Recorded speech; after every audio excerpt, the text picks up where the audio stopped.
Pada video kali ini, kita akan ngebahas mengenai lazy load. Apa itu lazy load? Apa manfaat lazy load untuk website Anda? Dan bagaimana cara penerapannya yang terbaik menurut Google? Penasaran? Yuk, simak video ini sampai selesai.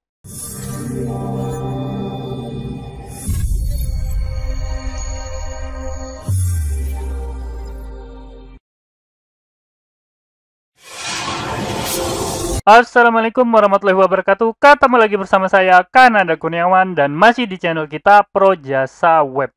Pada kesempatan kali ini, kita akan ngebahas tuntas mengenai lazy load. Apa itu lazy load, apa keuntungannya, dan bagaimana cara penerapannya. Yuk, tanpa berlama-lama, mari kita langsung masuk ke pembahasannya. Yang pertama tentu aja, apa itu lazy load? Jadi lazy load itu adalah praktik menunda pemuatan atau inisialisasi konten hingga benar-benar dibutuhkan. Tujuannya untuk meningkatkan kinerja dan menghemat sumber daya sistem. Perlu teman-teman ketahui bahwa lazy load ini melibatkan strategi untuk mengidentifikasi resource atau konten sebagai non-blocking atau non-kritikal. Jadi kalau teman-teman bisa mengidentifikasi konten mana aja yang kritikal, maka lazy load ini bisa dilakukan dengan sukses. Nah, oke, itu pengertiannya ya. Sesuai dengan namanya ya, lazy load itu adalah pemuatan yang agak malas gitu ya. Jadi yang belum kelihatan pada layar itu nggak akan di-load. Nah, gitu maksudnya. Untuk lebih memperdalam mengenai pengertian lazy load ini, teman-teman juga harus tahu apa itu critical rendering path. Nah, critical rendering path itu adalah urutan langkah yang harus dilalui oleh browser untuk mengubah HTML, CSS, dan JavaScript terpenting menjadi pixel sebenarnya di layar. Nah, selain itu, teman-teman juga harus tahu istilah above the fold. Nah, maksudnya itu adalah tampilan awal yang didapatkan pengguna di layar mereka ketika mereka mengunjungi situs web tanpa harus menggulir ke bawah atau scroll.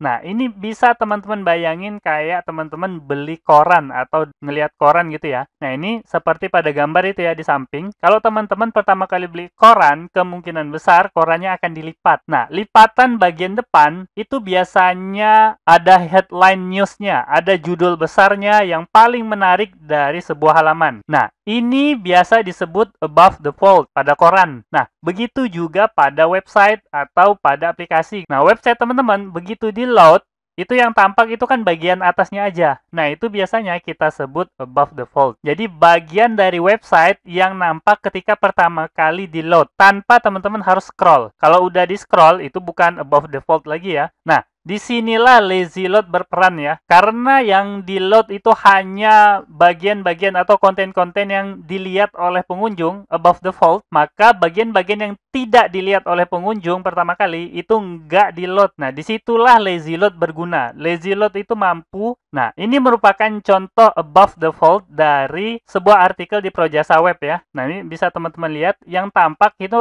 hanya judul, kemudian logo dari Pro Jasa Web. Bahkan feature image dari artikel saya aja itu nggak di-load karena nggak tampak pada layar ketika pertama kali di-load.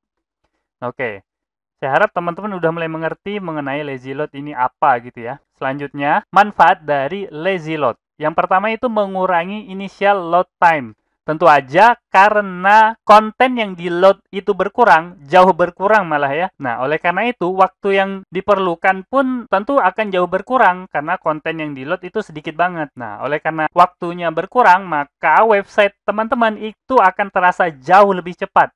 Nah, bahkan ini akan sangat berpengaruh kalau teman-teman melakukan pengukuran pada page speed insight. Oke, itu dua manfaat pertama ya. Yang ketiga itu adalah menghemat bandwidth. Nah, itu udah jelas ya. Kontennya aja sedikit yang dikirimkan kepada pengguna atau pengunjung website teman-teman. Oleh karena itu, bandwidth yang digunakan itu juga akan sedikit. Sedikit bagi teman-teman yang punya servernya atau teman-teman yang menyewa server. Begitu juga dengan teman-teman yang mengakses atau pengunjung yang mengakses website teman-teman. Paket data yang digunakannya juga jauh lebih sedikit. Nah, jadi ini merupakan manfaat bagi kedua belah pihak. Nah, kenapa? Karena memang lazy load itu hanya mengirim konten jika diperlukan. Manfaat yang keempat itu adalah menghemat sumber daya sistem. Nah, tentu aja mulai dari waktu pemrosesan, baterai, kemudian sumber daya lainnya itu pasti dihemat semuanya gara-gara konten yang dikirim itu jauh lebih sedikit dari yang biasanya. Nah, jadi manfaatnya besar banget ya lazy load ya.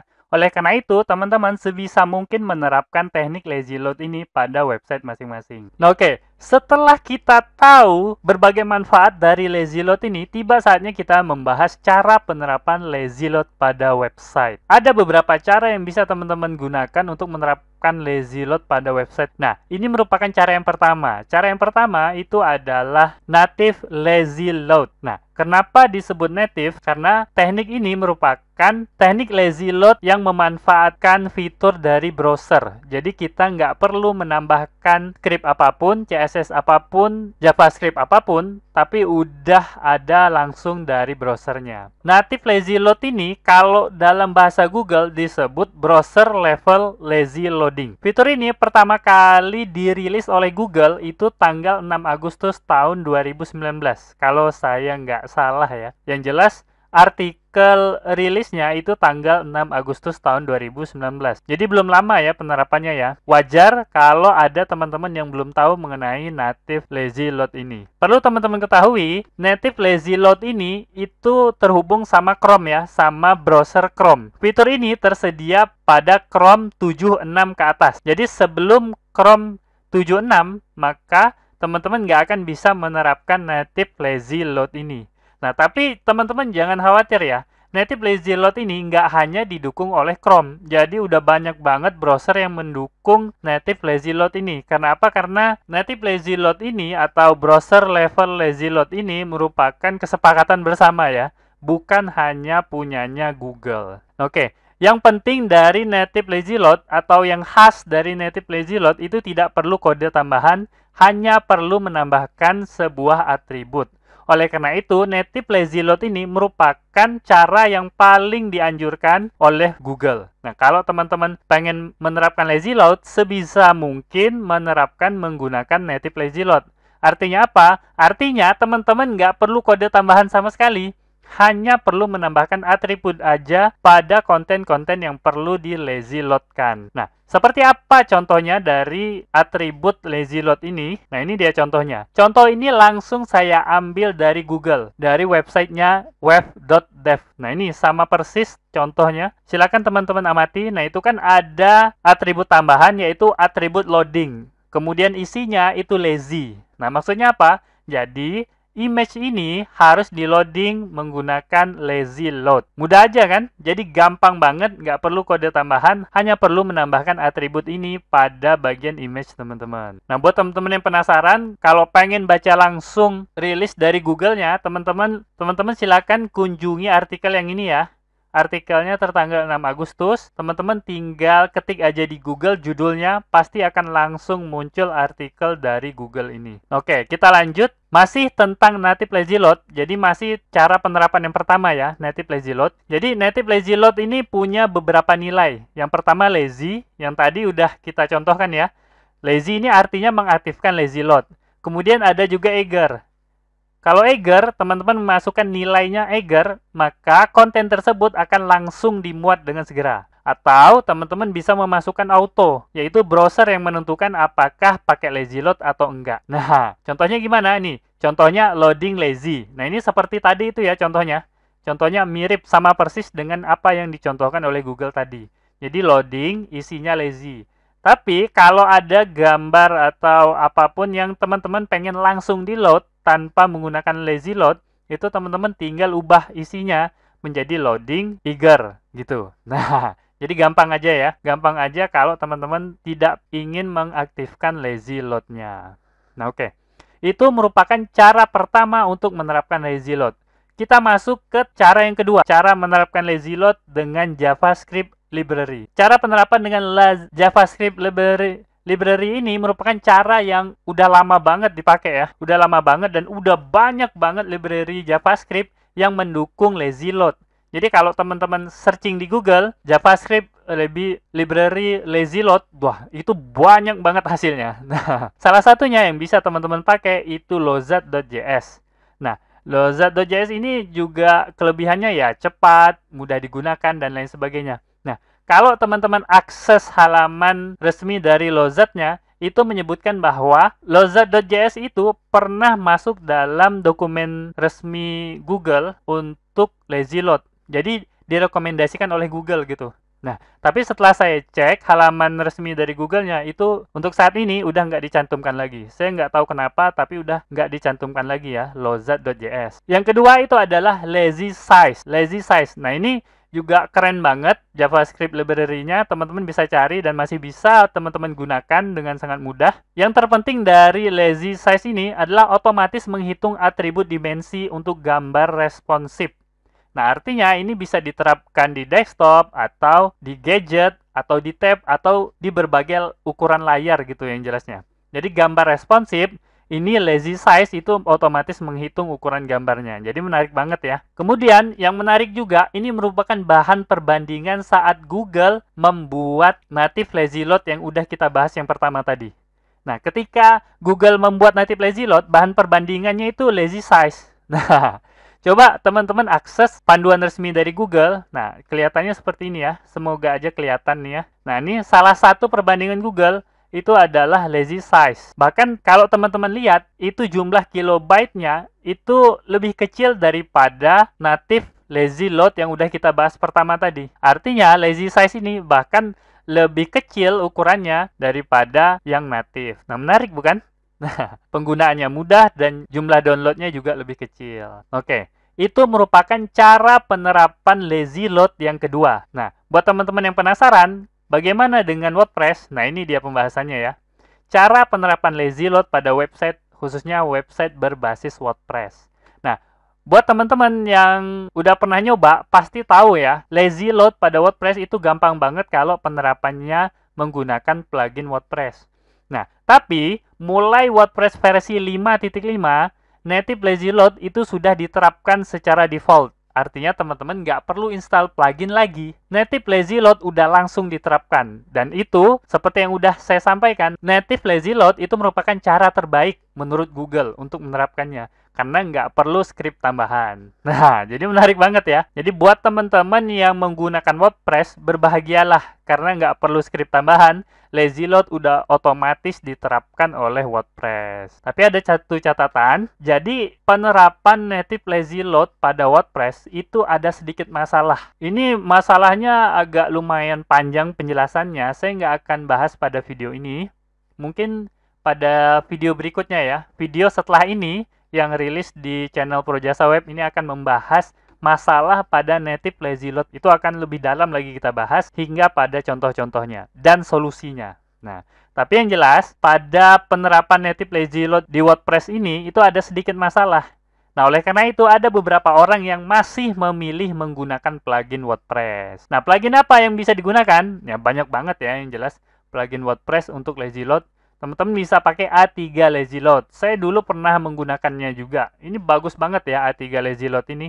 Gampang banget dan bagus banget. Sangat mudah digunakan dan nggak ribet-ribet. Ada juga yang namanya Smooth. Smooth ini penggunanya paling banyak kalau di WordPress. Lebih dari 1 juta pengguna aktif. Nah, bayangin ya, plugin Smooth itu lebih dari 1 juta pengguna aktif. Jadi ya, teman-teman boleh coba ya. Kemudian ada juga Lazy Load by WP Rocket. Nah, ini juga menarik. Saya juga salah satu, kalau nggak salah Projasa Web pakai lazy load yang ini ya, punya WP Rocket. Gratis juga, nggak berbayar, tinggal diaktifkan dan nggak perlu disetting apa-apa. Langsung aktif, langsung bisa jalan. Dari semua cara ini, nah yang perlu saya tekankan buat teman-teman, yang perlu sangat diperhatikan itu adalah testing atau uji coba. Jadi yang manapun yang teman-teman pilih untuk menerapkannya, entah pakai plugin, entah pakai library JavaScript, entah pakai native atau yang lainnya, teman-teman harus uji coba. Yang mana yang lebih cepat, yang mana yang lebih lambat gitu. Tanpa teman-teman uji coba, teman-teman nggak akan menemukan yang mana yang paling baik. Nah, jika pada website A itu yang paling baik pakai plugin, bisa jadi website B yang paling baik itu justru pakai library JavaScript. Nah, itu dia masalahnya. Jadi teman-teman harus melakukan uji coba. Oke, selanjutnya kita sampai pada catatan. Oh, sebelum masuk ke catatannya, mungkin teman-teman udah tahu ini logo apa ya. Ini logo web.dev. Jadi web.dev itu buatan Google. Nah, di situ teman-teman bisa belajar banyak mengenai website ya, termasuk lazy load yang udah kita bicarakan ini. Nah, yang pertama, catatan yang pertama, lazy load itu merupakan teknik umum yang dapat diterapkan di berbagai platform dan berbagai objek. Artinya, teman-teman kalau lagi cari panduan lazy load, bisa jadi ketemu panduan penerapan lazy load pada platform selain website gitu ya. Jadi harus dibaca-baca lagi, jangan asal baca aja gitu. Ada juga berbagai objek, bisa image, bisa iframe, dan lain sebagainya. Jadi, ada banyak penerapannya dan ada banyak tekniknya, jadi harus diperhatikan satu persatu. Selain itu, yang perlu sangat, bahkan wajib mungkin ya, buat teman-teman itu, kalau menerapkan lazy load, itu sertakan juga atribut dimensinya. Apalagi kalau teman-teman menerapkan lazy load pada image. Jadi teman-teman wajib menerapkan atribut dimensi. Nah, maksudnya apa? Nah, ini atribut dimensi ya. Ada lebarnya, ada tingginya. Nah, kalau teman-teman nggak menerapkan atribut dimensi, maka lazy load yang teman-teman terapkan itu akan memicu cumulative layout shift. Nah, buat teman-teman yang udah pernah dengar mengenai Core Web Vital, nah, cumulative layout shift ini merupakan salah satu faktor dari Core Web Vital. Artinya, kalau teman-teman menerapkan lazy load tanpa atribut dimensi, itu cumulative layout shift-nya bisa jadi tinggi banget. Dan itu bisa berdampak pada Core Web Vital dan secara tidak langsung kepada ranking teman-teman pada mesin pencari Google. Oke, kita sampai kepada simpulan. Jadi simpulannya itu teman-teman harus terapkan dan lakukan uji coba. Sekali lagi, jangan ikut-ikutan, jangan main terapin-terapin aja, tapi lakukan uji coba dulu. Yang mana yang terbaik itu adalah hasil dari uji coba, bukan dari tebak-tebakan. Kemudian, buat teman-teman yang pengen membaca lebih jauh mengenai lazy load ini, silakan kunjungi artikel Projasa Web _lazy load ya. Pada artikel ini saya akan sering melakukan update, paling dekat update-nya sekitar 2 hari lagi ya. Karena saya akan menambahkan video baru mengenai lazy load ini, terutama masalah lazy load pada WordPress. Nah, ditunggu ya videonya. Kemungkinan besar 2 hari lagi. Nah, oke. Mungkin itu ya yang bisa saya sampaikan pada video kali ini. Semoga aja video ini dapat bermanfaat buat teman-teman. Dan saya akhiri. Assalamualaikum warahmatullahi wabarakatuh. Oke, seperti biasa, jika ada yang salah dari apa yang saya sampaikan, tolong teman-teman ingatin ya. Jangan sampai nggak diingatin, supaya saya dapat melakukan perbaikan pada channel ini dan pada diri saya sendiri. Dan jika ada pendapat yang berbeda, teman-teman bisa masukin ke kolom komentar, supaya kita bisa berdiskusi. Jika ada masukan, teman-teman jangan sungkan untuk menyampaikannya, karena saya sangat terbuka dengan segala macam masukan. Dan jika teman-teman memiliki usulan pembahasan, cantumkan juga di kolom komentar, supaya semua usulan teman-teman dapat saya wujudkan dalam bentuk video. Buat yang belum tahu, video ini adalah bagian dari program Akademi Projasa Web, tempat di mana teman-teman bisa belajar digital marketing secara gratis. Caranya mudah, cukup kunjungi projasaweb.com/academy. Ada ratusan artikel dan video yang dapat teman-teman pelajari. Jika ada pertanyaan mengenai materi, teman-teman tinggal hubungi saya melalui email info@projasaweb.com. Gratis tanpa biaya apapun. Harapannya, dengan program ini, semakin banyak orang yang memahami digital marketing. Saya percaya, jika semakin banyak orang yang paham digital marketing, maka ekonomi kita juga akan semakin baik. Yuk, dukung program ini dengan cara subscribe dan share video ini, serta mengunjungi Projasa Web Academy.